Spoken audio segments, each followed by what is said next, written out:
Did they start? Oh, hello. All right, we got 59 minutes. All right, hello everyone. I am Direwolf20, and welcome to the FTB panel.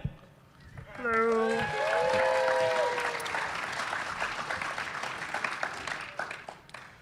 So this panel is about professional mod packs in Minecraft. We've got several distinguished people here who are responsible for and involved in the creation and maintenance of mod packs. And I think we should start off by introducing everybody. So we'll start down there at the left, Mr. Dark Osto, who's luckily, he's celebrating his birthday today. He is. So happy birthday, Dark Osto, and tell us every day, and tell us who you are and what you do. My name is Dark Osto. I am a Twitch streamer and a Modpack developer. Cool. Well. Indeed, my name is Wild. I also stream on Twitch, and been making mod packs for far too long. Yep. My name is TFox83, and I'm the lead mod pack developer for Feed the Beast.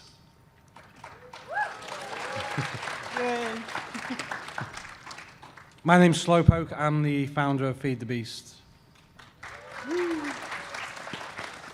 And my name's Quetzi, and I'm Feed the Beast Director of IT, and I also stream. Yay. Cool. So the format of this panel is we're just going to do some introductions, some discussion points, and then we're probably going to be opening up to audience questions. So start thinking of some questions that you'd like to ask these guys, and in a few minutes here, I'll probably ask you guys to stand up and start lining up for questions.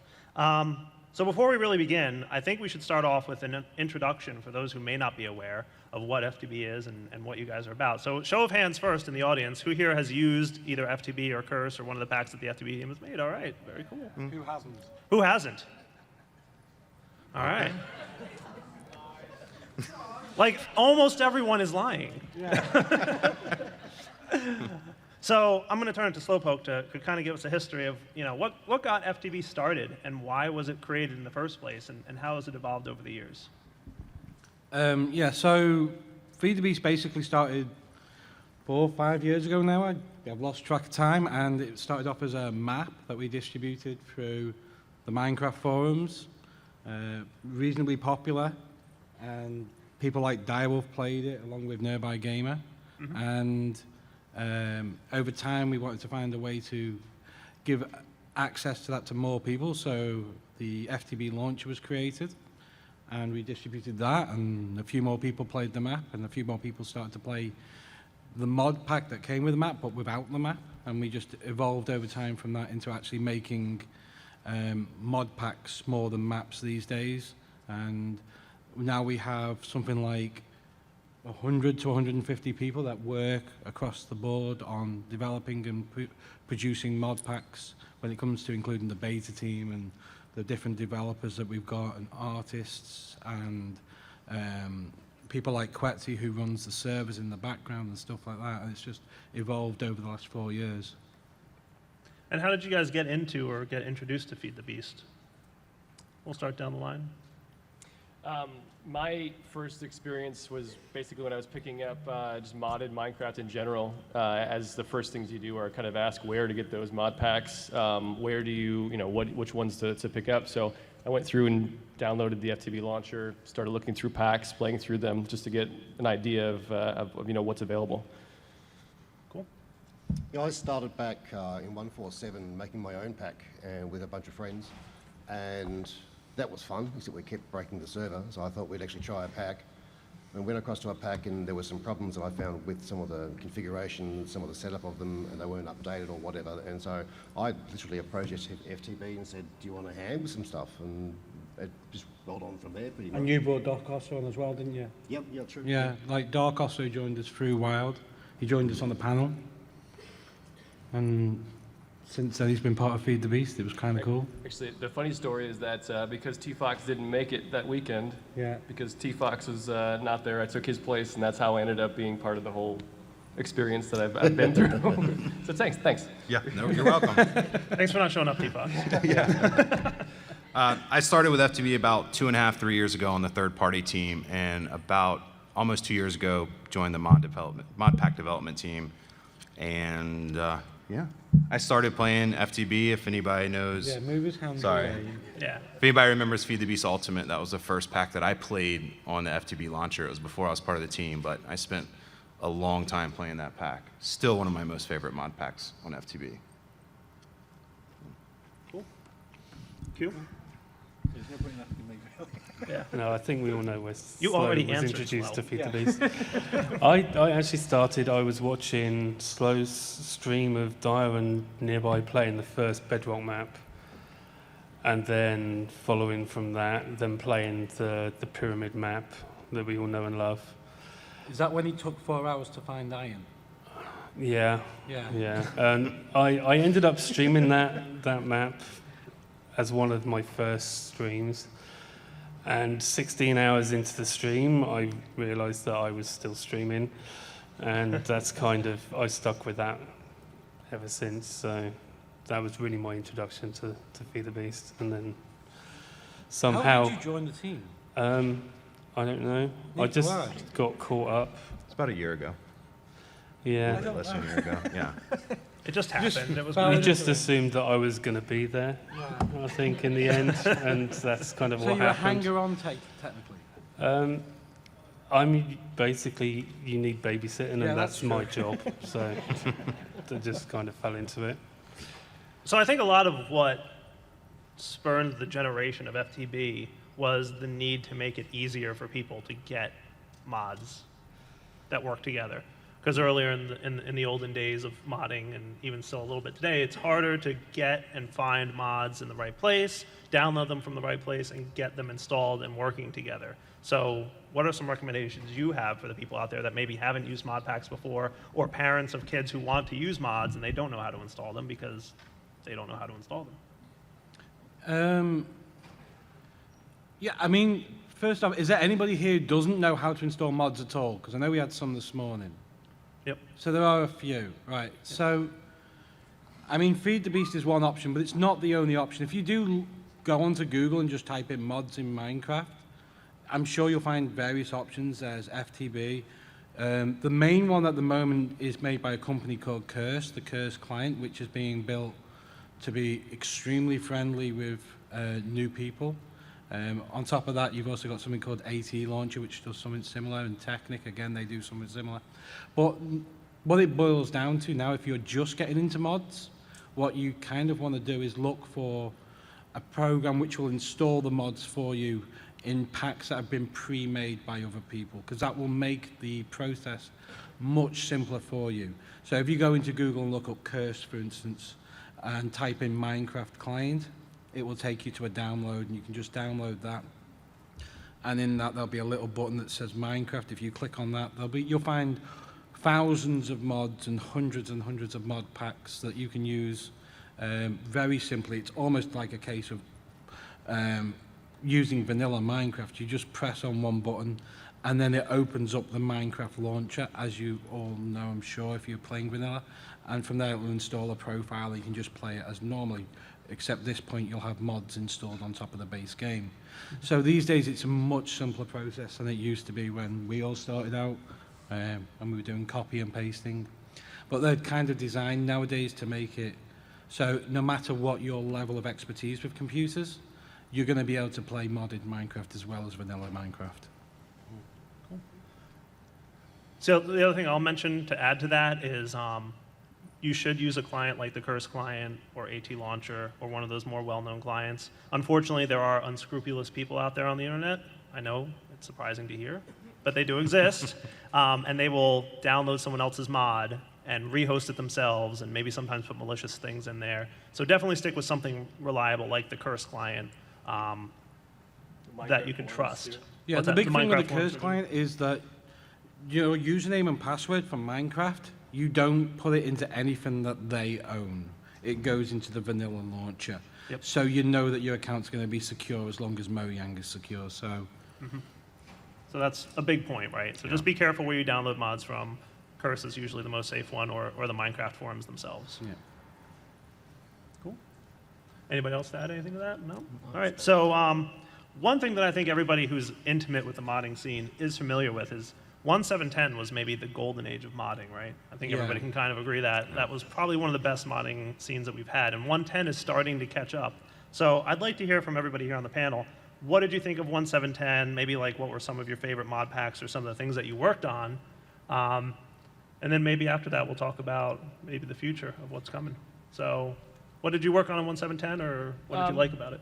So right now, I could actually have a really good direct comparison because I'm currently along, with Wild and we're the maintainers of Sky Factory. So I've been working on Sky Factory since I think May. Is that when I started doing updates Yeah. and whatnot for it? Yeah. Sounds about right. Yeah. So since May, and I'm currently working on, and it's been announced already, so it's not like a big surprise, but Sky Factory 3 right now. So I have a direct comparison of Sky Factory in 1.7.10 to Sky Factory in 1.10.2.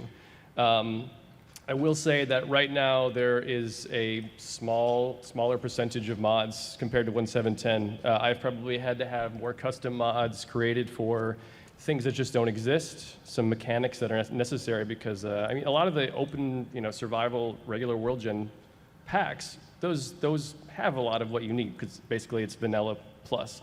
We're taking all of that away. It's a big void world, so we have to have some things in place. Everything from how the world is generated to items that make it, some of those items available when you don't have world gen. I would say as far as performance and just playability goes, 1.10.2, I love much, much better. I think it's there's a lot more possibilities with 1.10.2. I like kind of pushing and being, right at the front of what we have available. But the only thing is we're so early that we don't have the cleanliness, the refined, mods that we have in 1.7.10. And there's just a mod pretty much for everything in 1.7.10. I think last time I counted, there was over 3,000 mods just on Curse alone for 1.7.10. So it's growing for sure. It's not anything that I felt in 1.9, 1.9.4. I didn't feel as good about it. I was worried, but once we hit 1.10.2 and where we are now, I feel great about it. It's something to look forward to. Yeah, I'm actually in the same line. I think the 1.7 environment was it lasted for a very long time, including when 1.10 was here. The 1.7 environment still kept being developed, still being updated, and some mods were still being released at that point. It really was this wide selection that you could do. So if you had an idea, like this little golden thing, nugget of idea, you could actually build a pack around it because there were just so many options out there. And if one little thing didn't quite fit, there was something else you could grab to make that fit. When we're building up Sky Factory 3, there are just gaps. So we're not at that same level with the variety of mods, but they're growing and they're growing quite rapidly. The thing that I find significantly is that we talk about how 1.7.10 was great for modding.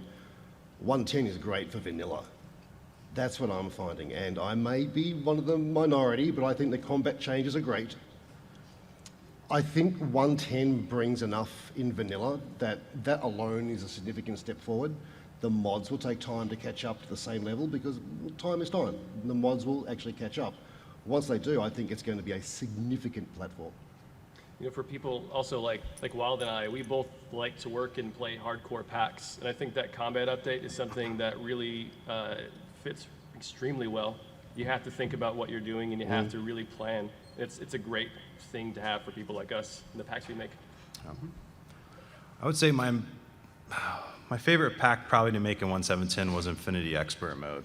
We had a lot of fun making that pack. It took a long time, a lot of work, but it was really fun. And 1.10, I'm really looking forward to. It's not quite ready for something like Infinity Expert Mode, but we are working on Infinity now for 1.10. But I agree with them. There's big gaps in content, but it's coming together. And so far in testing, of course, there's memory leaks here and there, but that's the same way it was 2 years ago when 1.7 started. So it takes 6 months for a new version with Forge and everything to iron out and get all the mods on it. And but I'm enjoying working on 1.10.2 better than 1.7. It's just different. 1.7, you had every mod you could think of available to you, and it was stable because it had been out for a year and a half. So it's, but I think it's good that we're finally moving forward, and I'm definitely looking forward to 1.10 and into the future. For me, I think that one of the things I've been saying to people over the last couple of months is that people need to recognize that one of the reasons that 1.7 was the golden age that it was because of something called RF energy and Cough Core and the work that King Lemming did with people like Zeldo and Skyboy and that, because it gave access to things like a power system and that was really easy to tap into for mods, and a lot of mods adapted it. And that's caused a few difficulties into 110 because RF Energy isn't being updated by King Lemming because he's got a real life and he's moved on to better and other things, as is totally fine. But, I mean, I've been speaking to Lex Manos from Forge, and I'm sure some of you might have seen this, that not RF Energy itself, but a more basic version of that, maybe put into Forge itself, which means that in the future we're going to have something consistent where if you're making a mod or if a mod developer is making a mod, they can tap into this basic system if they want to. It's not something that's forced on them, it's something that they can choose to tap into. And if they still want to make a more complex system, they can still do that. And we're already seeing the results of this in 110, where we're getting a variety of energy systems coming out, which might take us back to the time where we had 4 or 5 energy systems working in Minecraft. Now, whether those energy systems are tech-based or if they're magic-based or whichever way they choose to go, I think right now we're at the position where we were at the beginning of 1.7, where there isn't a massive variety of mods, but because of the improvements that the guys at Mojang have made in 1.10 to the engine and the stability improvements, I think that over the next 6 to 12 months, we're going to enter another really good age of modding, where we're going to get massive improvements in stability and massive improvements from mod developers. It's going to have new ways of doing rendering. Big performance Yeah, increases. huge performance increases. And that's kind of where FTB focuses its energy now, is making sure that servers are as stable as possible for as many people as possible over a long period of time, so that you're not just like one of the things with expert mode in Infinity, and I'm sure some people here have played that, you'll notice that that isn't designed to be played over a week or two. It's designed to be played over months. One of the biggest streamers of the game, Giant Waffle, he's just completed 100 days, was it, on that? Like it was a massive amount of content. And my point is that we want you to be able to play that type of content over that length of time with more than just yourself, with lots of people. And that's what the stability improvements will do moving forward from this point. Great. Anything to add there, Q? I mean, for me, the golden age of modding wasn't so much 1.7.10 as some of the earlier versions, because I'm more of an old school style player. And a pack like expert mode is the kind of thing that appeals to me. And going forward in 1.10, I think to a degree, some of the systems that we've gotten used to in 1.7.10 will almost have the reset button hit on them, and they're going to have a little bit more progression in some of the mods that are being updated and ported. So 1.10 is looking to be a much look forward to version to play for me, definitely. Yeah, I think T-Fox could probably expand on this more. The Infinity Expert Mode taught us a lot of lessons because it was the first time we'd ever done anything like that. And we're going to probably take those lessons forward into 1.10 to do different things, which should be really exciting as well. I've got a top Infinity expert in 1.7, so it's going to be a lot of work, but Yeah. it's going to be fun. Be evil. Evil. And the other thing I'll mention is, right, like, so Mojang just announced 1.11, right? Mm-hmm. And it, luckily, since 1.8 hit, updates have been easier and easier for modders, to the point where 95% of mods that were developed for 1.9 just worked in 1.10 without any code changes, which that's the first time that's ever happened. And playing on Forgecraft, we went from 1.9 to 1.10 without resetting the world and without updating any mods. Yeah, I did the same thing with FTB Unstable. We were able to just simply update it to 1.10 and nobody had to reset worlds or anything. Right. It's the which first is, time we've ever been able to do that. Yeah. And we don't know if that's going to be the same case for 1.11, but we're hoping that the future is coming where it'll be easier and easier to update from one version to the next. Yeah. And, we'll just have to We'll rely on just poor let Grum Max over get there hold of who's it and see. grinning like an idiot. He's like, no. So, Groma, is it going to be an easy update or a hard update? Things in inventory are going to break. So we're probably locked on 110 for about the next 2 years, and there you go. Yeah. We'll see you in 1.15. Yeah. Oh, easy to fix for you. Okay, well, that's good. I'm sure everybody appreciates your ease of fixing.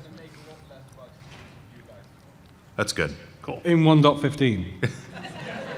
Okay, good. So we have one or two more things to discuss, but we want to have people start lining up for questions. So if you have a question for anyone on the panel about mods, mod packs, mod pack development, there's a microphone in the back there. This gentleman in red is waving his hand. So start forming a line back there. And while you guys are lining up, I'm going to ask the group another question. And we're going to have a good number of questions here probably. So I'll quickly touch on. So since you all develop mod packs, what do you think is important when you're developing a mod pack? What are some of the processes you go through, and what are some of the things that are important for anybody who might be interested in developing their own mod pack? For me, the biggest thing is balance and basically making it so that you cannot, especially if it's something that's supposed to be a pack that you don't jump in and immediately you've won in the first few hours, right? You want something that if you put a mod in, you want to be able to work towards it based on, where it should fit.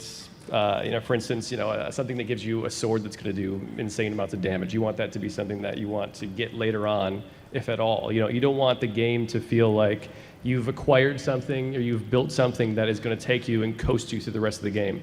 Because at the end of the day, that's not exciting for somebody unless you really just like to run around a BOP and not really have something that you're working towards.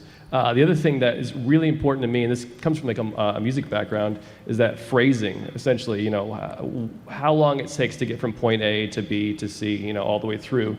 So you don't feel like if you're doing a quest-based mod pack or something, or you're going for item A and going for item B, you want to feel like they're just hard enough to reach, but not so hard where it's frustrating. Or feels like a grind. Yeah. And some grind is good in certain places, but you have to choose where those are going to be. So the player feels like, ultimately you want the player to play all these hours, but it feels like it's just been so fast because they feel like everything just quickly runs through. But really, ultimately, it took you a lot longer. So so pacing and phrasing is really important to me. Cool. This might sound like a given, but it's fun. The pack should be fun. It should engage you. You want to have a reason to go, I want to get home from school, from work, and I want to go play it. And when you finish, and you're having your dinner or you're sitting going to bed, you're going, in your head, you're going, oh, I should do it this way, or maybe if I change that, or it engages you, it makes it fun. That, to me, is probably the rule that I always come back to. On top of that, you talk about the balance of it, because you need that balance to make it fun. Because what one person will find fun, another person will find really boring, or another person will find exciting. So you've got to try and find a way to get as much fun as possible for all people, but in a way that doesn't annoy as a large amount of people too. And sometimes that actually comes down to multiple packs, where one pack might be a hardcore difficulty challenge, but still has some balance and some fun and some excitement. The other one might be a let's go crazy and build mega structures, and so you make a pack depending upon the concept of what is fun, what's going to engage you. Yeah, I'm just going to add on to what they've said because I kind of agree with all their points as well. But a big thing for me also now, after doing Infinity Expert Mode, is longevity of a pack. 1.7.10 was such a long period of modded Minecraft that I needed to develop something that you could play for 6 months and not, like Dark Asta was saying, get something that's overpowered and be done in a week. So that was big. And then for me also developing mod packs is I'll sit back and actually play it. Playability is really important for me. Like you said, I want to make sure it's a fun pack. You can just throw a bunch of random mods together. It doesn't make sense, and a lot of times it's not fun. So I usually develop Infinity to be fun because it's just an open world default mod pack. We try to put as much balance as possible into it, but we still want it to be fun. And then after that, I focus on performance. What things can I disable, like certain sounds that might lag Java a lot. And I try to just focus on to get your computer the best FPS and to get your server the best TPS, I guess. So those are big for me. These guys are going to hate me in a second because I'm going to spring some surprises on them. Exactly. They already hate you, Slow. Let's be Yeah, honest. so, I mean, come on. So one of the things that's actually come from this MINECON for us is we've been speaking to various people and talk about some new ideas for Modpacks in the future. And one of the ideas actually goes completely against what Dark also just said. And it came from a fairly big streamer who wants us to make a pack that's extremely overpowered. Like where we don't care about balance, where you can just go in and do whatever you want, whenever you want, and have a lot of fun doing it, and we don't care about balance. And We'll just put EE3 in it. That's what, yeah, exactly what we're going to do. Yeah, we'll put E3 and maybe... When it comes to 110. Yeah, exactly. Sorry, I think Palomar. it's ready almost. If it's not now, it's about to be ready. But he wants a really, really big, fun pack where we don't care about balance, and it's just, you know, Silly. silly. Exactly. And then the other one that I've been speaking to, and I've actually already had people starting work on it, and these guys still don't know about this, so that's going to be funny, is I don't think I've seen yet a mod pack that is aimed at very young Minecraft players. And when I say that, I'm talking about like between 5 and 8 year olds. And it's sort of becoming more aware now that people who are in that age category are playing a lot of Minecraft. And we should maybe be catering to those people as well. And because they're, you know, it's a fantastic audience and they're incredibly creative. So I think we're going to design a really fun, bright, colourful pack for these guys as well so that they can all join in and play. So I think that'll be a lot of fun. And then there's a couple of ideas that we've got, hopefully for 110, that we're still waiting to confirm that we can actually do them. But what's going to be really cool for this next coming version of Minecraft is we're now going to be working on creating our own mods and our own content. And we're bringing some more mod developers on board to help bring some custom content. And we've got some fantastic ideas. I know Darko has been working really closely with Bacon Donut on Sky Factory 3 to bring some unique stuff to that mod pack. I know that T-Fox has been working with a couple of different mod developers to bring some really cool stuff to FTB Evolved and FTB Infinity when they come out. So I'm really looking forward to the next 12 months in Minecraft. I think it's going to be a fantastic period for mod developers and mod pack developers. Cool. Anything to add, Q? In terms of creating a mod pack yourself, if it's your first mod pack, I would probably try and stick to making something that you want to play yourself. Because if you want to play it, then there's a good chance that somebody else is going to want to play it. And that tends to be the way, whenever I put a pack together, that's the way I approach it. I put stuff in that I want to play and make it work for me, and then hopefully there are other people that want to play the same way. Cool. All right, so let's open it up to some questions. So we'll start with the left microphone, and then we'll switch over to the right one next. So thank you for getting up. What's your question, sir? Yeah, so what one thing do you think Mojang could do to make, or that could do right now to make the modding community easier or help out the modding community? I see as you asked that, Sarge is getting up and walking out of the room. The answer is they're never going to do it, but the actual answer is recognize Forge officially. Yeah, or an But they're API, never going to yeah. do it. So, and it's understandable why there are reasons why they're not going to do it. But to be fair, to counter that, they're already doing a lot of things now that help make our lives much easier. Yep. Modding in Minecraft now is a far better process than it was a few years ago.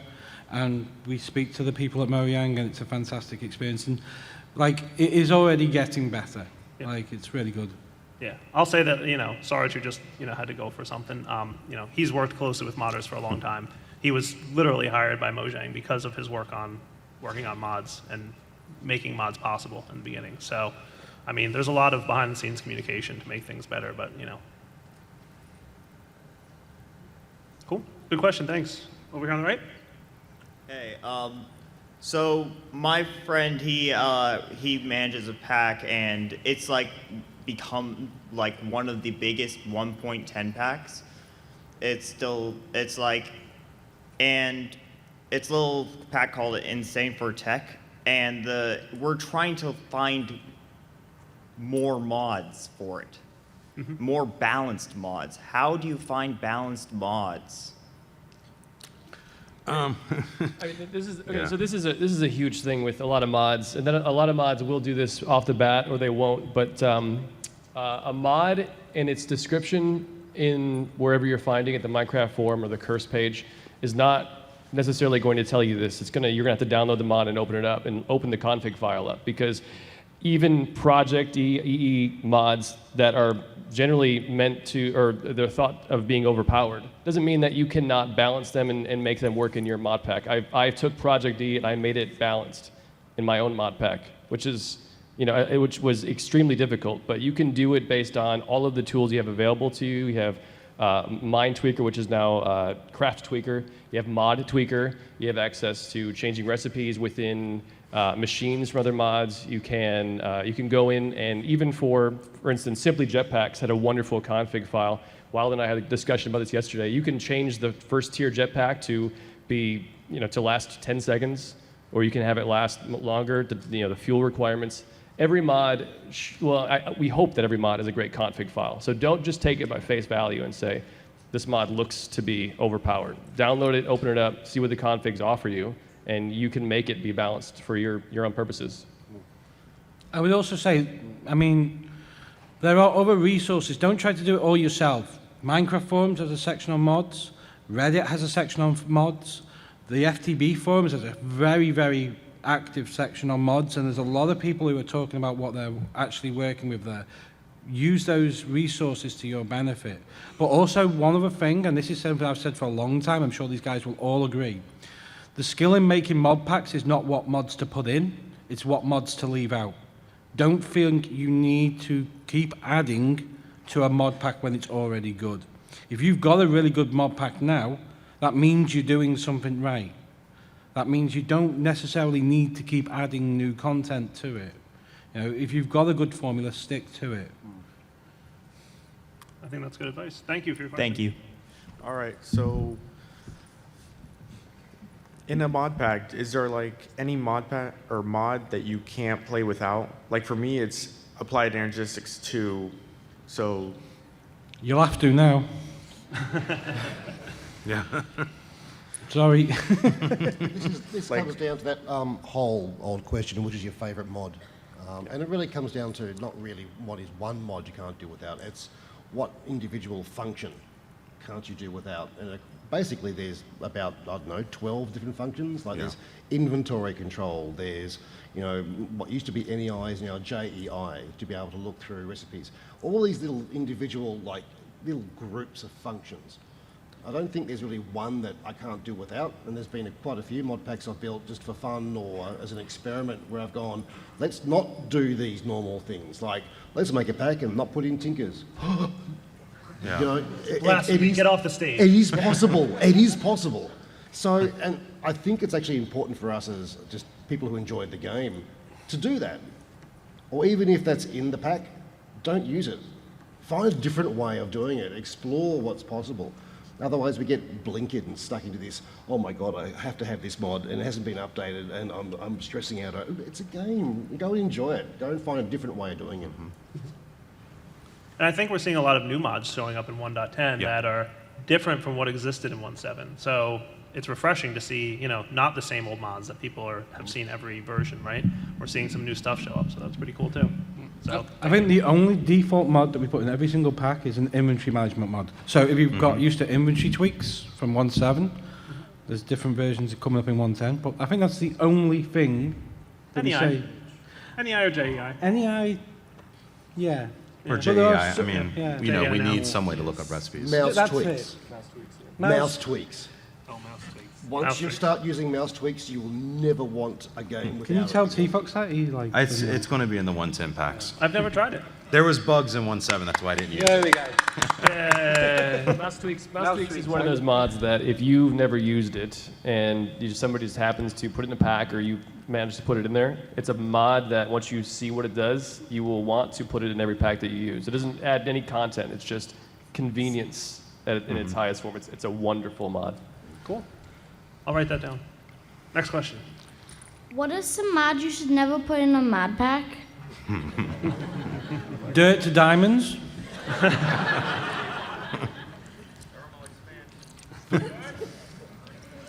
I'm not going to say mechanism. There might be some people that get that here. That's coming in now. Anything else?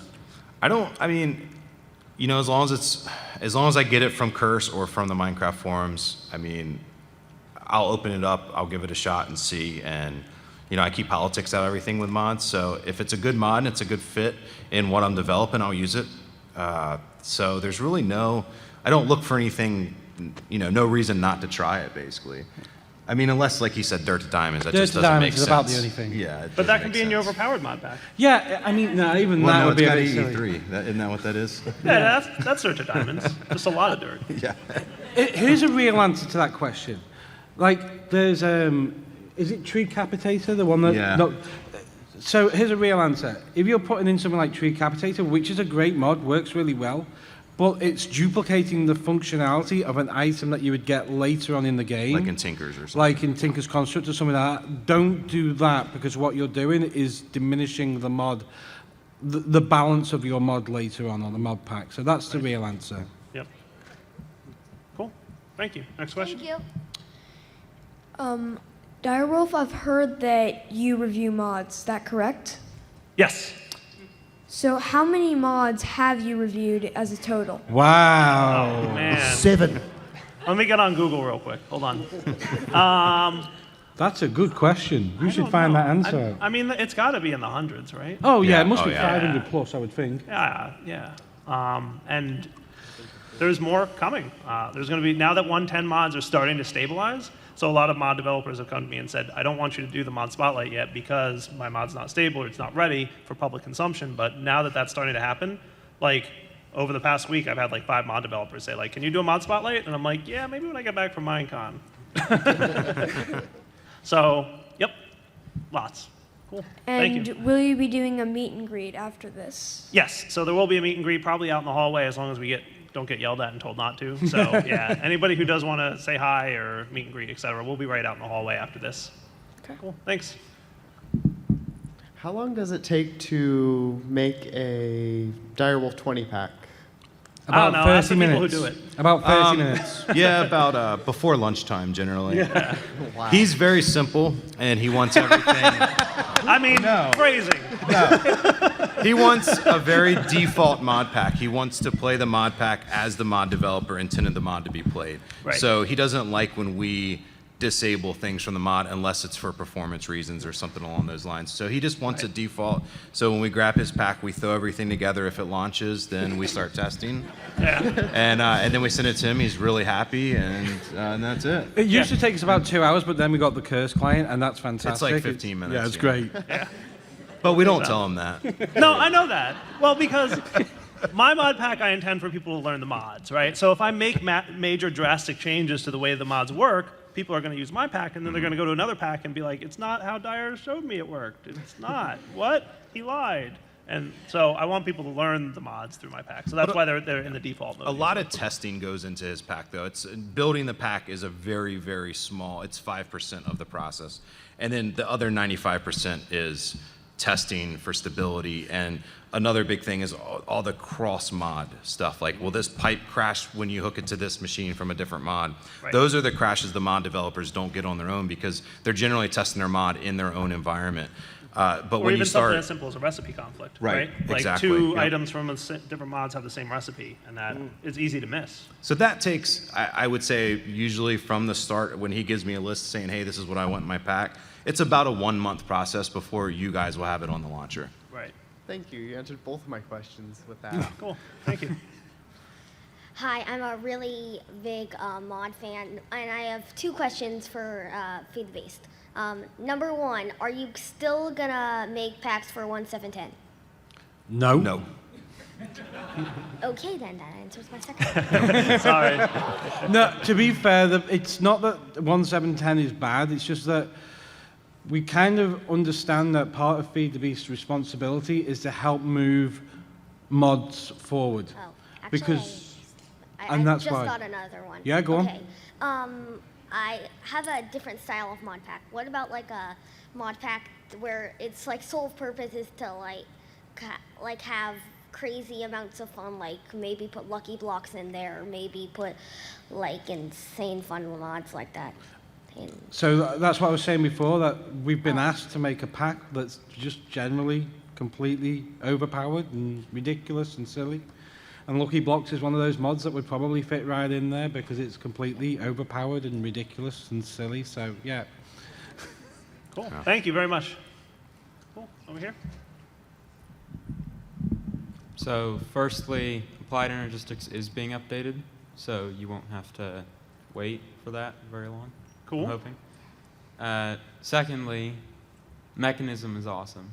And thirdly, my actual question, what are the requirements to get a mod pack featured on FTB?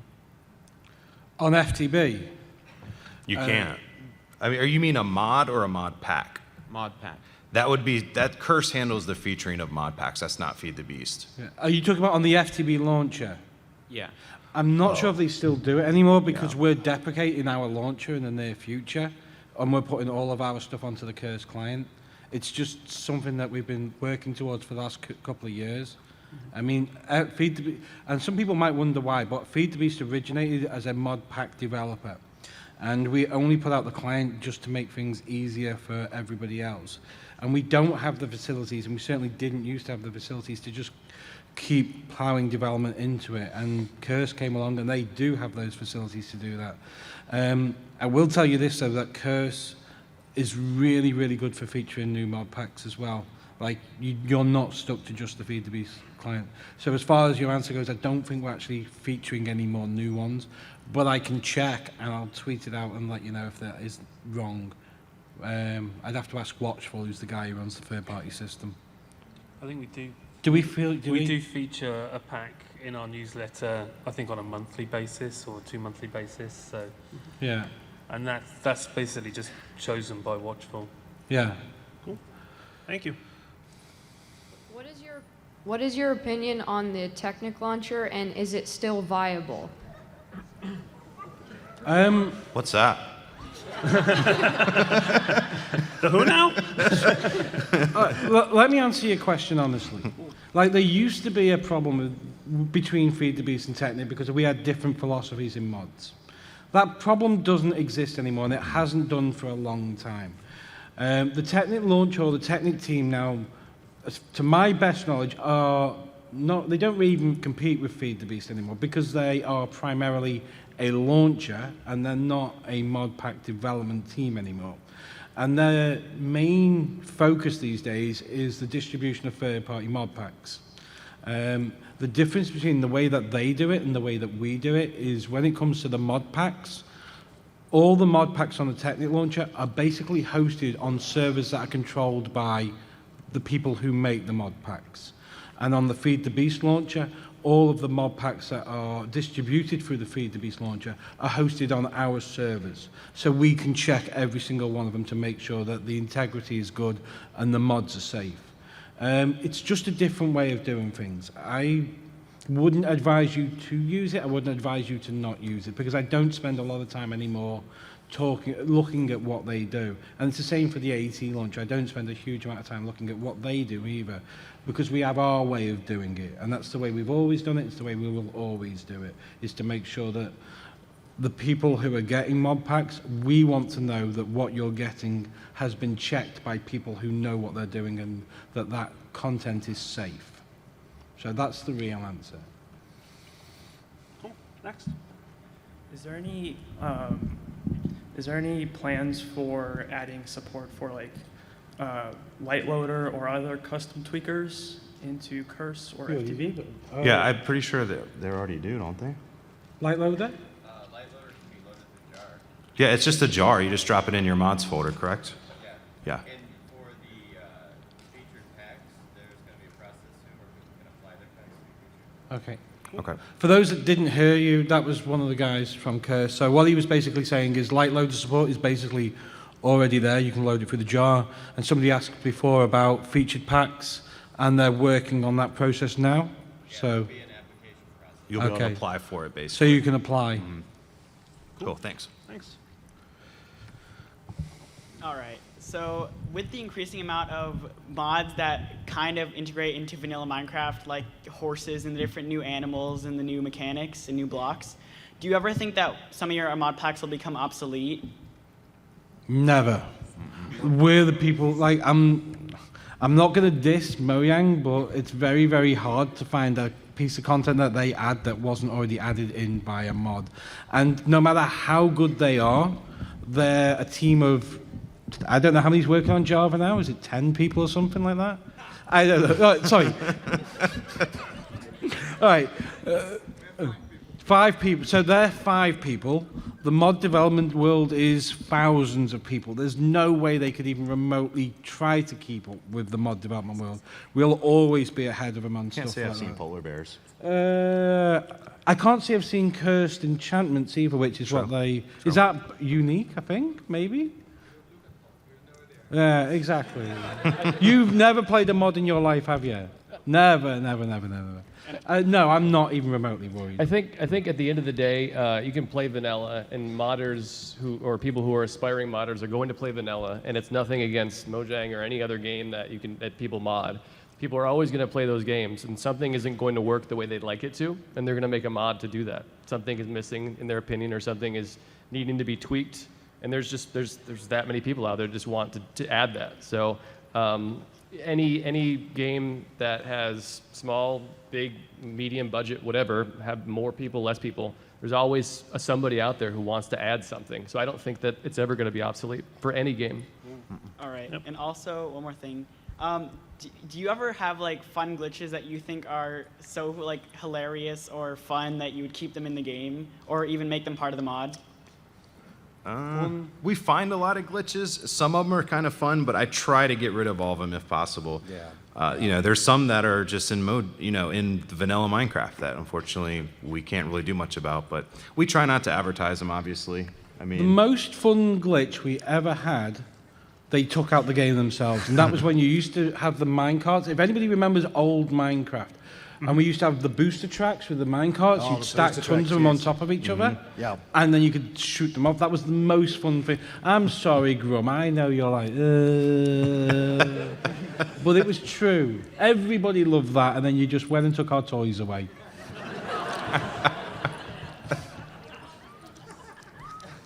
That's what you get for attending this panel. Yay! Thank you. Next question over here, I think. So, what's your favorite mod pack? Oh. Ooh. Let's go down from there. I honestly, to be completely honest, my favorite mod pack and the reason that I got started into making mod packs is probably UHS 3. That was the first mod pack I ever played because I didn't know anything or any better. And I thought it was I watched people play it and they were much better than I. So I said, let's get UHS 3. It sounds great, having only played vanilla. And it was first a horrible experience. My base was taken down by a tornado. But that probably is my favorite because that is the one that sparked my interest in making mod packs and looking more into it. So thank you for that. Yeah. I loved making that pack. Honestly, and it just goes back to the other side. Darko made a pack called Journey to the Core, and I played that just after making Ultra Hard Survival and going through that and enjoying and really engaging in hardcore. And then this guy stepped it up to a whole new level with multiple dimensions, multiple ways for mobs to kill you. And the first time I played it, I was a screaming little thing in the corner, and that just excited me more to play it more. And that realization that you've actually have beaten the pack, where you've actually gotten through the whole thing to the end, is the harder the game is, the more achievement that I felt with it. And to this day, I mean, I'm going through other packs, and I loved Crash Landing, I love my big open world packs, but that one, I always come back to, that one really, really excited me.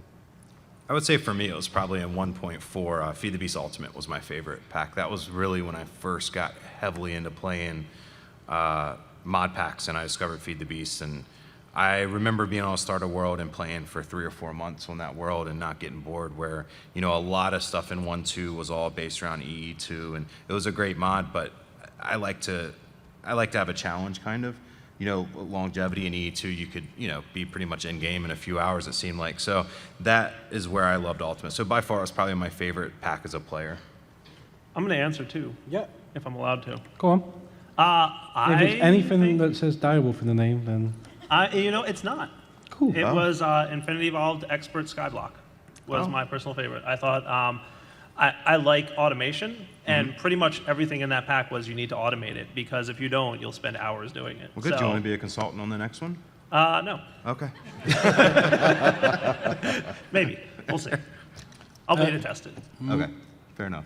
I am kind of going to repeat 2 mod packs I've already mentioned. My used to be FTB Ultimate, because I thought that was amazing. And it kind of just worked. It was really weird how that happened. My current favorite mod pack, the one I'm playing the most these days, is Skyblock Expert Mode. Like, the work that T-Fox did on that blew my mind. It was something that we'd never seen before, and it just, it's because I had no involvement in the development of Expert Mode, really, apart from a few little, quiet words. You let me do it. Yeah, I just let him get on with it, and he I think you worked. even said that's a stupid idea, don't do it. Yeah, you did. I did when I first actually said say it, yeah. it was a really, we had a lot of arguments, because to give you guys an idea, this is genuinely true. We went back and investigated. It's over 3,000 man hours went into that pack, just the expert mode.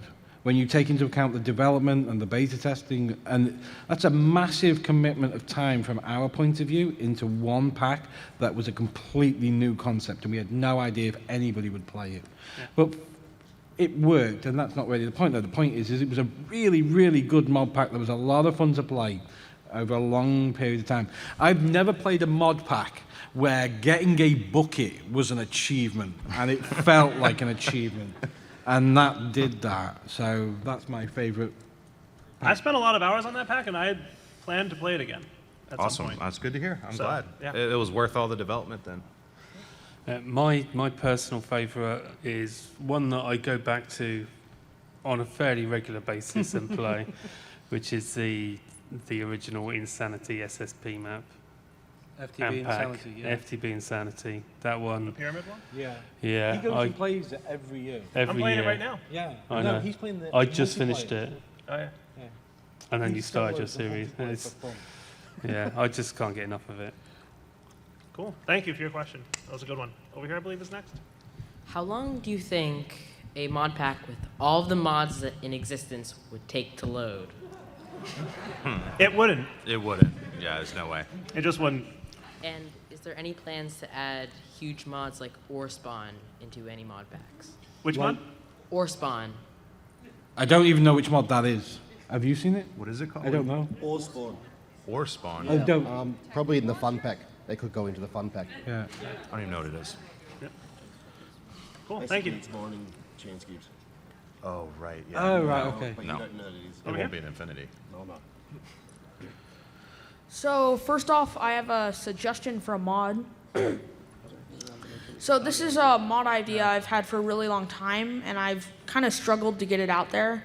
It's been kind of a pet peeves of mine where in mod packs there's bajillions of armor and cosmetics and all types of things to make your character look different.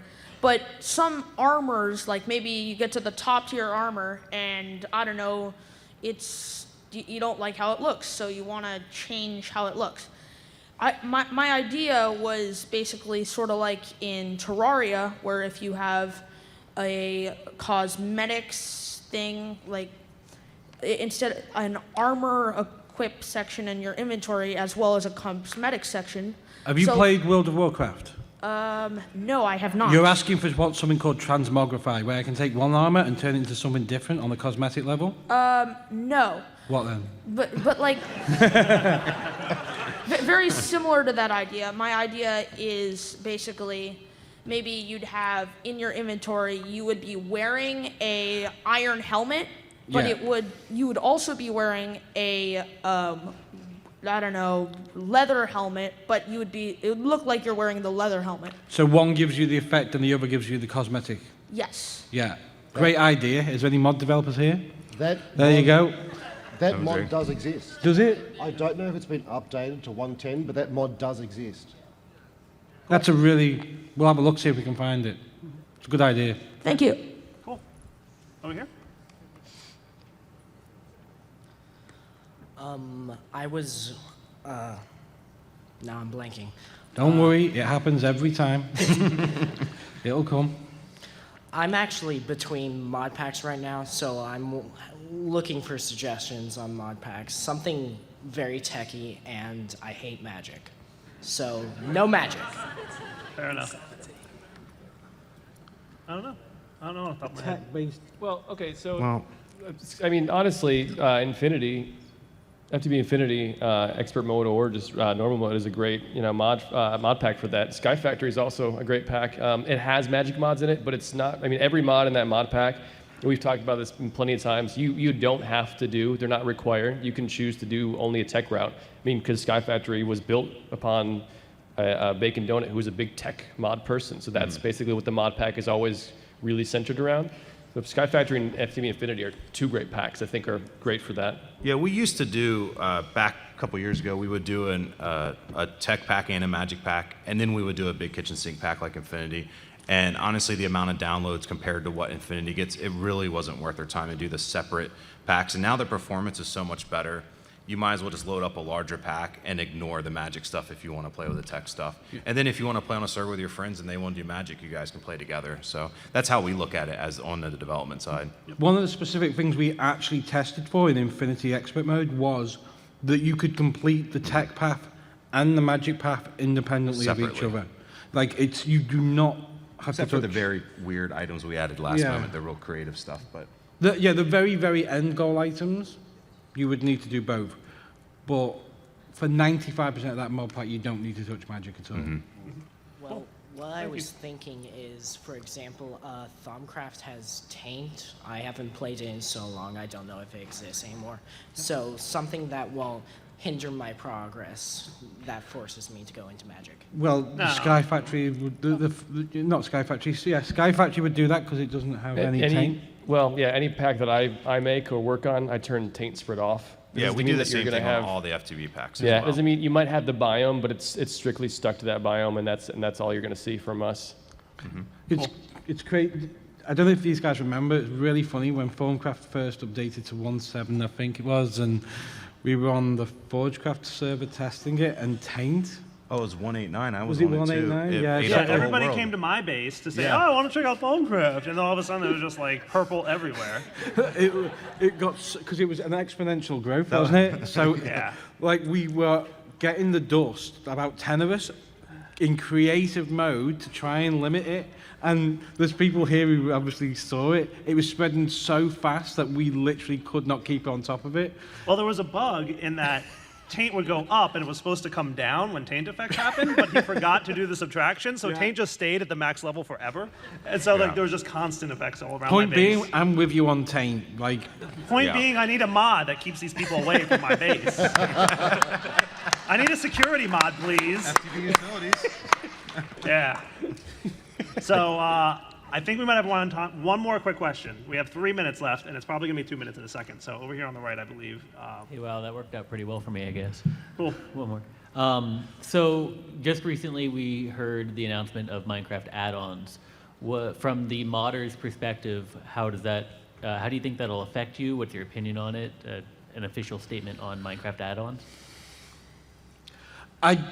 it shouldn't affect us because it's still two different markets. I am really, really happy that it's coming out because it introduces more vanilla players to the concept of adding new content into your game.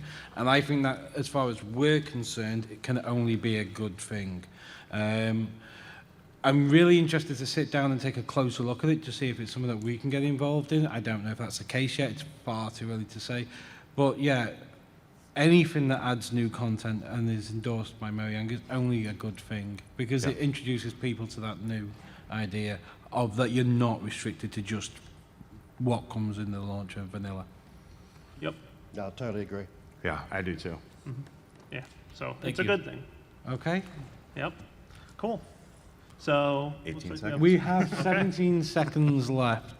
So at this point, I will say thank you, everyone, for coming out to the FTB panel. There will be a meet and greet outside in the hallway, so if you want to come over and say hi to anybody, feel free. And did we want to do a selfie? A big you crowd want to. selfie. Okay. Can everybody in the middle so we can do a big selfie type thing if you want to do that, and then we can put it up. All right, and I'll sign off by saying, take it easy. Bye.